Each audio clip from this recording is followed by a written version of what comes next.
Hello, everybody, and welcome back to another episode of The Way the World Works. We are continuing right along with our Thanksgiving-themed episodes. And at the end, I will tell you about some amazing Black Friday and Cyber Monday deals that will help you and your family get access to so many great Tuttle Twins materials at an amazing price. So let's get into it. This is one of my favorite Thanksgiving stories of things we can learn from the first Thanksgiving, and that is the Mayflower Compact. Which were rules for the new world, but I'm going to get into why they're so important and how they really helped shape a lot of what we adopted in our government once, the America became independent, which was many, many years later. So let's talk about it. So before the Pilgrims even set foot on land on Plymouth Rock, they had to figure out how to keep the peace. And so they made a promise that really changed history. Imagine that you're sailing on a small wooden ship in the middle of the ocean. It's November 1620. You've been sailing for more than 2 months. You're cold, you are hungry, and you are seasick. Ooh. And then finally you see land. Okay, but there's one problem. You're in the wrong place. Ooh, yeah. That would be like having the worst flight of your life where you've had delays all day and you and your family are like, I just want to get somewhere. And then the plane finally lands and you're like, wait a second, I was supposed to be in, Texas. I'm supposed to be in Austin, Texas. Why am I in California? So it would be like that. So they're in the wrong place, guys. So the Pilgrims were supposed to go to Virginia, but they landed far north in Massachusetts, kind of near where Cape Cod is today. But here is why this was such an important or a big problem, I guess you would say. So the king would give these charters. That was essentially like his permission slip saying, I'm going to let my subjects go to this part of, this new world and settle it and yada, yada, yada. So that was what was given to them. But the charter was for Virginia. It was not for Massachusetts. And so this presented a problem because some passengers started saying, well, the King's Charter applied to Virginia and the King's Charter gave us a set of rules we needed to follow. But guess what? We're not in Virginia. We're in Massachusetts. No rules, right? That's what they're thinking. And so people started getting a little bit nervous because they were like, okay, we might need some rules, but this is where, we're going to get into it. So they're like, we do need some rules. We want to make sure that this doesn't, divulge into chaos because there were some different beliefs with the people on board the ship. They didn't all agree. Their religious differences, which was a big deal for them also. And so they got together and they said, okay, before we step foot on the shore, we're going to answer some really important questions. And that's, how do we make fair rules when no one is in charge? All right. Have you ever had like your sibling is in charge, like is babysitting your older sibling when your parents go out? And even though they're in charge, it still feels like there's like no rules because your parents are gone. It would be like that, except maybe you don't even have your older sister or brother there. You're just left with all the kids and you're thinking like, oh no, how are we gonna, it's gonna be total chaos. What rules do we need to abide by? It's kind of like that. And the Pilgrims' answer to this big question was actually became one of the first examples of self-governance in America on that continent. And it's something that still echoes, like we see it in our American principles today, and we see it very present in the Revolution and the Declaration and the Constitution. So this is really exciting. It is called the Mayflower Compact.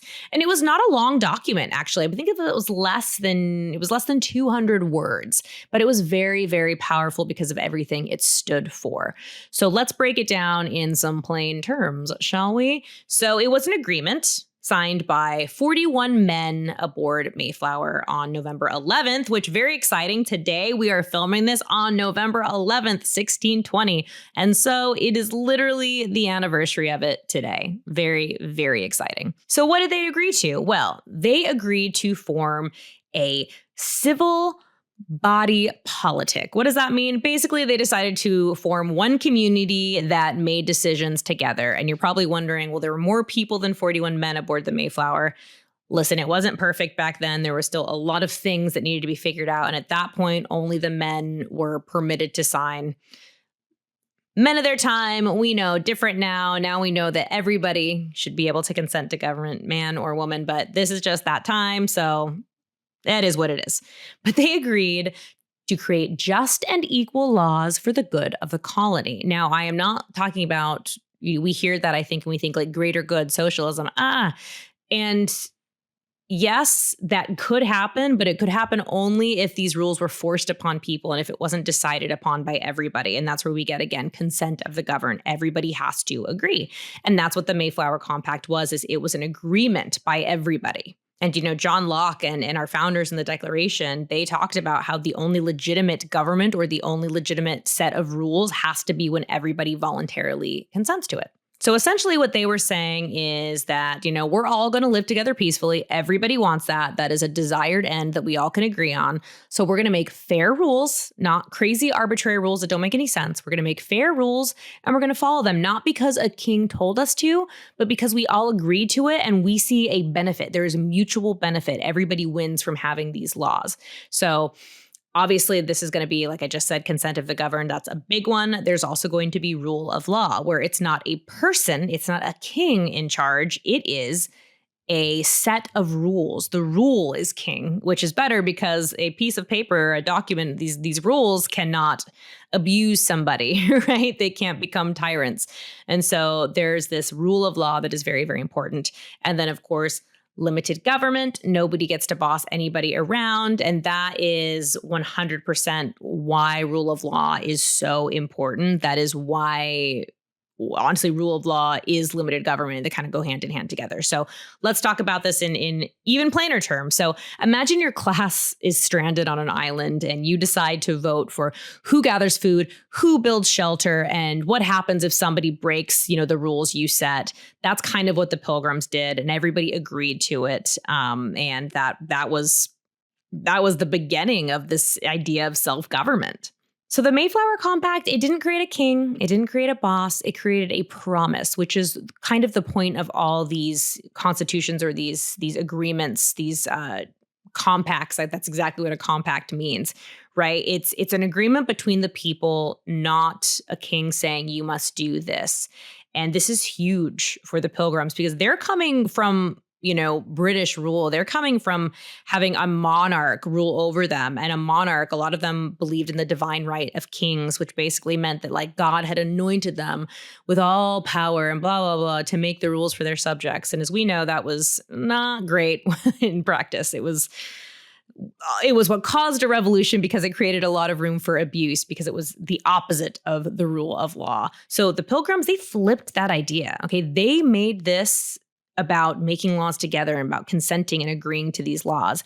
And it was the first written agreement in the New World. So this is huge. This is going to set the precedent for all these new settlements because there are more and more people. This is where people start coming to the New World, coming to the American continent. And so they are in need of figuring out how they can self-govern themselves, even when in this case, it's because their boat landed somewhere it wasn't supposed to. And so they were worried the king's jurisdiction, his power didn't apply there. But either way, you're going to have a king who's not really paying attention to the colonies until after the French and Indian War, which we've talked about before. And so they are largely self-governing themselves, even though they are living under a king, which is what made America so spectacular and unique in the first place. What the Pilgrims understood, and remember, this is 150 years before the founding fathers wrote the Constitution, but the Pilgrims still understood this idea of natural law that Locke talked about, right? They understood that freedom and order must come from consent and voluntary agreement and not from force. They know it's not going to work.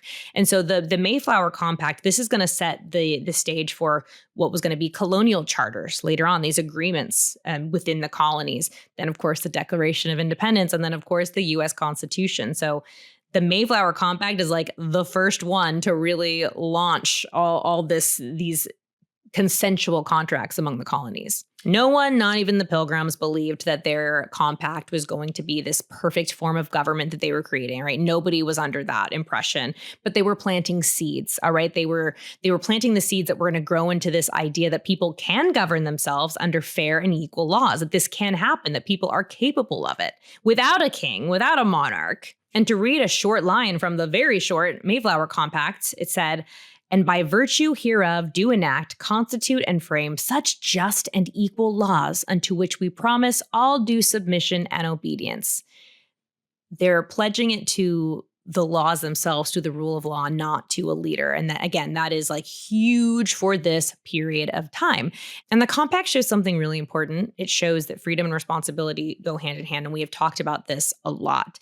You have to be able to promise, you have to be able to self-govern yourself before you can even enter these compacts, right? There's a responsibility to each other. There's a responsibility to say, we're both going to mutually benefit from following these rules. It's not just because it's a rule for the sake of rules. They're benefiting us. And so we're going to be responsible for honoring that agreement. We're going to sign on to it. And that is how we are going to promote peace and cooperation. And that is a very powerful lesson that, again, really set the stage for everything the American Revolution was going to be fought over and that our government was going to be founded on. If you are like me, you have problems with rules. That's like my thing. I'm a contrarian when it comes to rules.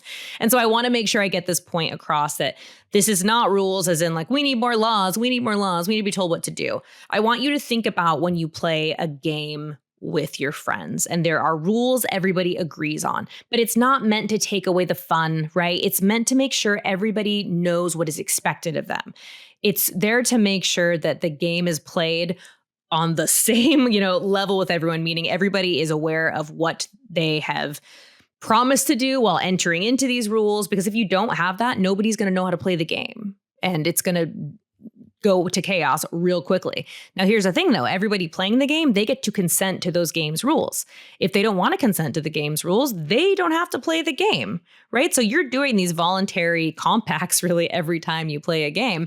And again, you don't have to agree to the rules, but let me tell you, if you're sitting on the sidelines watching all your friends play a really fun game, you might say, okay, I get it now. I see why these rules had to come about. So it's not always like rules are made to force us to do things that are silly and arbitrary and don't make any sense. These are rules with a purpose and they're very limited, right? The rules dictate the game. The players don't dictate the rules of the game, if that makes sense. So it's a way to keep everything as fair and equal and keeping the laws applicable to everybody. So it's very important. In the Tuttle Twins and the Fate of the Future, the twins actually learn that good governments only work when people agree to follow these fair rules, not when rulers rule over everything. It's about consent of the governed. It's about all the things that honestly the Mayflower Compact was about and our government. And if you want to learn more about it, also highly recommend. And I know I've sound like a broken record because I've talked about these books a lot, but the Tuttle Twins history books are so great because they teach history through stories like we try to do here on the podcast. And this one talks about the Mayflower Compact. So awesome, good supplemental material if you want to find more. So just to wrap it up, but before the Pilgrims could even build their homes, before they even stepped off the Mayflower, they built something even more important, and that was trust among each other. And they proved that people don't need kings to tell them what to do. They can govern themselves. And that is such a powerful lesson. And it's a lesson that is present throughout a lot of the Tuttle Twins materials. And I want to talk to you guys about a great Black Friday deal and Cyber Monday deal that is available to you if you do not already have these products. So right now there is an incredible Black Friday deal going on if you go to www.TuttleTwins.com/Black Friday. And there you're going to find access to the Family Starter Pack, which right now, guys, is 72% off. All right, you're going to be able to get all these things for $179. That includes 14 children's books, the workbooks, the audiobooks, the parent guides, and you're going to get it all for free shipping, which is incredible. But if you want even more savings, you can get the mega bundle for $275, which is 75% off. That is huge, guys. This is not only going to come with everything in the starter pack, you're also going to get Tuttle Rebuttals, the 5 Choose Your Own Consequence books, which are just like the Choose Your Own Adventure books we loved as kids, parents. And then you're going to get 7 guidebooks. You're going to get 2 American history books, like the one I just mentioned that you guys, chef's kiss, amazing. You're going to want to get these. You're going to get the curriculum. You're going to get an audio, video, ebooks, and you're also going to get free shipping. So this is great, but it doesn't stop there. Starting December 1st, we're also launching our Cyber Monday sale, and you're going to get all the great Black Friday deals that are going to be extended, But you're also going to get deals on the Tuttle Twins Academy, which you guys is incredible. If you have not checked out the Academy, you honestly need to. I know my brother just got it for his 3 homeschool kids, and it's so amazing because like this is going to be a place where you can help your teens and the whole family honestly build these real world skills through character building, through fun stories, through animated lessons. And it's something that all of you can do as a family, and you're going to get up to 20% off with this sale. So you're going to get a lifetime membership to the Tuttle Twin Academy for $449. That is 20% off the regular price. If you just want to do the annual, you don't want to do the lifetime, that's going to be available to you for $249, which is 17% off the original price. These are great deals. We are going to put the URLs at the bottom so that you can make sure you get to the right pages. And for the Cyber Monday deal, that's going to be same www.tuttletwins.com, but /Cyber Monday. Do not sleep on these deals. These are great. We only just touch on the surface when we do these podcasts and I share some of the details from these books. You're going to get so much more if you get the Tuttle Twins Academy, and the bundles of all these books is incredible.